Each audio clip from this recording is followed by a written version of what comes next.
Brainiacs, what if we told you the highlight of this winter doesn't have to be a Starbucks holiday cup or thick woolly socks? It's human hibernation in all its glory. But on top of the unapologetic weight gain and all the sleep that you have only ever dreamt about, we're paying you up to $19,000. Yeah, you heard us. Almost 20 G's to lie horizontally while you play video games, stream TV shows, and catch up on all the podcasts for 2 months to be exact. But before you go quitting your day job, you should watch until the end of this video to know exactly what happens to humans who go into full hibernation mode. Spoiler alert, we don't do it as well as some other furry animals. In today's video, we talk about what happens to your body when you go into human burrito mode full time. Plus, we discuss hibernation, a study done by NASA, and even a frozen body that rose from the dead. In the animal world, hibernation is more than a clever way to evade the cold temperatures and shorter days. Aside from hiding from predators and the rough elements, animals' metabolisms will slow to less than a quarter of their normal state. Interestingly, their heartbeat gradually beats slower and slower as the days go by to a few times per minute for up to months at a time. While many people think that hibernation is really just deep sleep, it's actually a way to conserve energy and adapt to the limited resources found in barren landscapes affected by below zero conditions.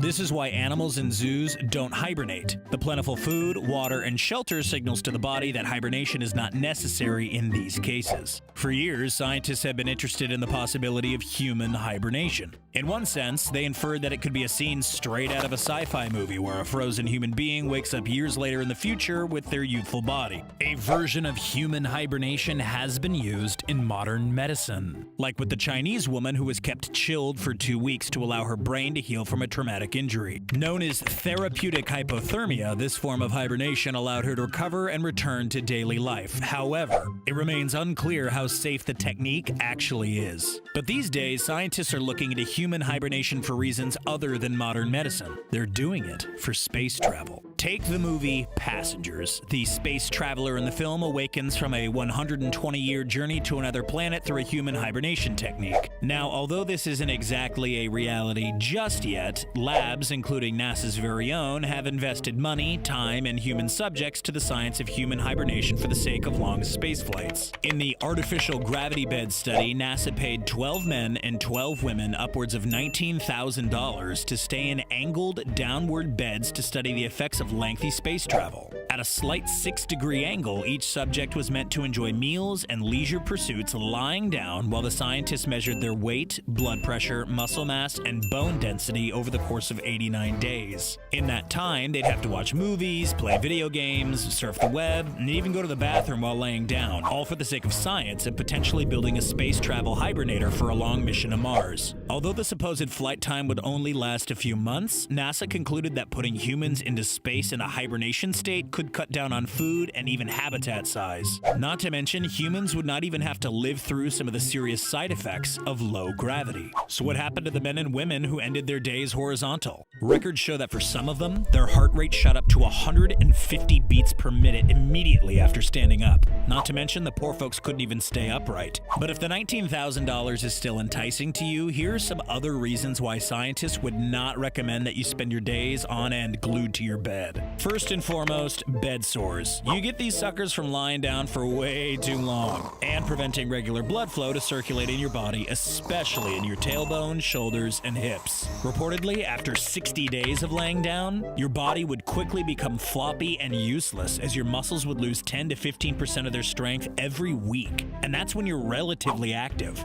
Other symptoms of self-induced human hibernation are decreased endurance, loss of muscle mass and bone density, and increased resting heart rate, and a decrease in blood volume. So maybe staying in bed for 60 days straight isn't all that it's cracked up to be. Turns out there are no official stats for someone staying in bed for all 365, simply because it hasn't been trialed and tried, and perhaps never should be. It's safe to say that even just after 2 months in bed, our inanimate bodies would be considered absolutely useless, so we don't even want to know what it'd be like spending a whole year withering away. So we wouldn't recommend any extended periods of bed rest unless otherwise prescribed. But if for whatever reason you can't get up and at 'em, we have plenty of videos to keep you and your brain updated on all the best developments in science. See you later, Brainiacs.